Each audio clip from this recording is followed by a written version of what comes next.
ওই দিন আমাদের নিচতলার ফ্ল্যাটের ভাবি যে ভর্তা খাওয়াইছিল ওইটা খাইয়ে অনেক বেশি মজা লাগছে। তো আজকে আমরা ভাবলাম যে আমরা যে 3 জন আছি 3 জন মিলে আর কি একটা পিকনিকের আয়োজন করব ভর্তা ভাতের। তো যার কারণে এখানে হচ্ছে ঘর থেকে চাল পেঁয়াজ এগুলা দিতেছিলাম। আমরা আর কি প্ল্যান করছি যে আমরা বউয়া ভাত দিয়ে ভর্তা দিয়ে খাবো। তো এখানে আর কি যার যা ছিল ঘরে সেগুলাই দিতেছিলাম, আর বাকি যা লাগবো বলছি যে এক একজনে 60 টাকা করে দিব, ওগুলা দিয়ে শুটকি তারপরে শুকনা মরিচ এগুলো আনবো, কারণ এগুলো আমাদের বাসায় নাই। তো আজকে যেহেতু খাবো তাই আর কি সকালবেলায় ভাবি আসছে আমাদের বাসায় এগুলা সব নিয়ে যাওয়ার জন্য। এরপরে হচ্ছে ভাবির বাসায় বসে এই ভর্তাগুলা বানাইতেছে, আর আমার বাসায় হচ্ছে আমার চুলায় যে বসাই দিয়ে গেছে, বউয়াটা বসাই দিয়ে গেছে। যেহেতু আমরা 3 জন মিলে খাবো তাই আর কি আমাদের এখানে তো আর লাইনের গ্যাস নাই, মানে যে রকমের পারে দিয়ে আর কি সাহায্য করতেছে। তো আমি বলছি যে আমার চুলাতে হচ্ছে বউয়াটা রান্না করবেন, বাকিটা হচ্ছে আপনারা 2 জনে ভর্তা টর্তা করবেন।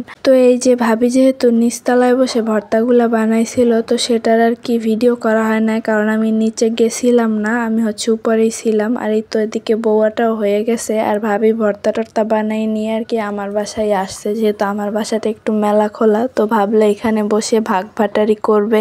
আসলে 3 জন মিলে খাইছিলাম তো তাই হচ্ছে যে সবকিছু সমান করে 3টা ভাগ করে নিয়ে যাবে, তারপরে হচ্ছে যে যাকে দিয়ে পারে না দিয়ে পারে এরকমের আর কি ব্যাপার। তো এই যে এখানে আর কি 3টা ভাগ করা হইতেছে ভর্তা, ভাবি নিজের হাতেই আর কি সবকিছু ভাগ করে দিতেছে।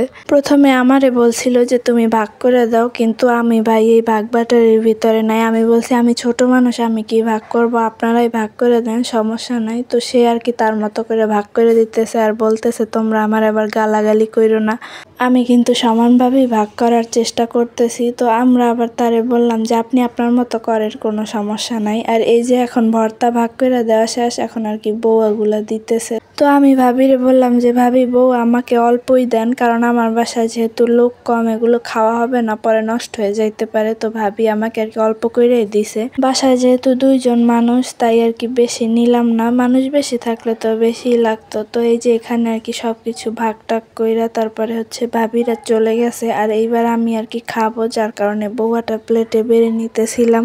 এরপর এখানে যে সব ধরনের ভর্তা নিতেছি, এখানে মরিচের ভর্তা ছিল, ধনিয়া পাতা ভর্তা, চিংড়ি শুটকি, চাপা শুটকি, আরো যেন কি কি ছিল, আলু ভর্তা ছিল। তো এগুলা সবকিছু নিয়ে এরপর আর কি খেয়ে নিতেছি। আর বাসায় শশা ছিল, শশাও কেটে নিছি, সাথে একটু লেবু নিয়ে নিছি। তবে আজকে কিন্তু আমার ভালো হয়েছে, আজকে কোনো রান্না বাড়া করা লাগে নাই, বসে বসে খাইতে পারতেছি। আর এই তো দেখেন আমি এখানে কিন্তু খাইতে বসছি। তো যাই হোক আজকের ভিডিওটা এই পর্যন্তই, সবাই ভালো থাকবেন, আল্লাহ হাফেজ।